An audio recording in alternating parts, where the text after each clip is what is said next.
Good morning. This is Father Stephen Kelly from St. John's Church in Detroit. We're continuing our series of daily morning meditations where we generally look at one or another lessons that are assigned for morning or evening prayer, what is known as the daily office lectionary. And as we continue in this week after the celebration of the Nativity, the celebration of Christmas, we have on various days assigned saints' days or feast days. And today is one of them. Today, for Thursday, we are celebrating the Feast of the Holy Innocents.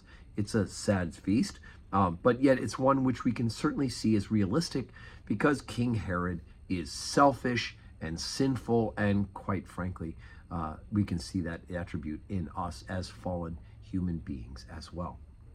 So the lesson for Holy Communion that's assigned actually deals with the event of the slaughter of the Holy Innocents.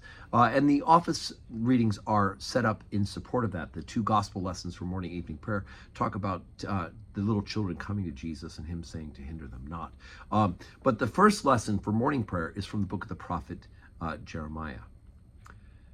It's chapter 31, beginning at verse number 1. At the same time, saith the Lord, will I be the God of all the families of Israel, and they shall be my people. Thus saith the Lord, the people which were left of the sword found grace in the wilderness, even Israel, when I went to cause him rest. The Lord hath appeared of old unto me, saying, Yeah, I have loved thee with an everlasting love. Therefore with loving kindness have I drawn thee.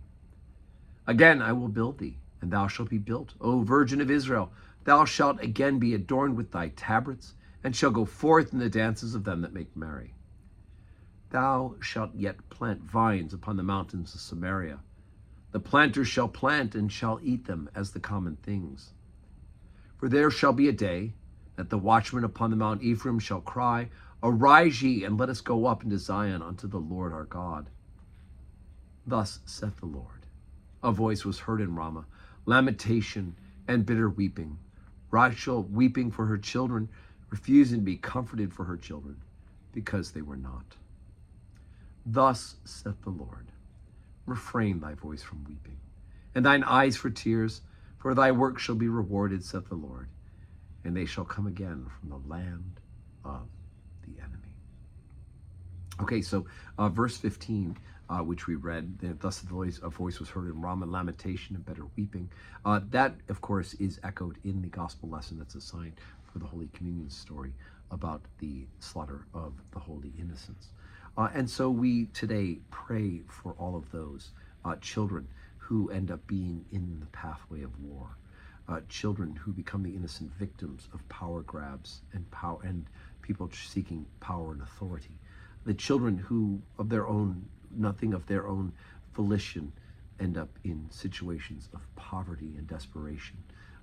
People who are caught, children, especially the Holy Innocents, who are caught up in human trafficking, again, because of human beings' sinfulness. And those children whose conception is the natural consequence of marital relations or even premarital relations. And just because they're inconvenient, or perhaps, quote unquote, unplanned, they are also destroyed. We are a people who need to learn that life is a gift and is to be respected in all aspects. So today's Thursday. We have 12:30 Holy Communion with some time for adoration before and benediction immediately following. And then, of course, we hope that you will join us in person or join us on the live stream where you're watching this meditation. And may your Thursday, December 28th, be a day that is full of blessings.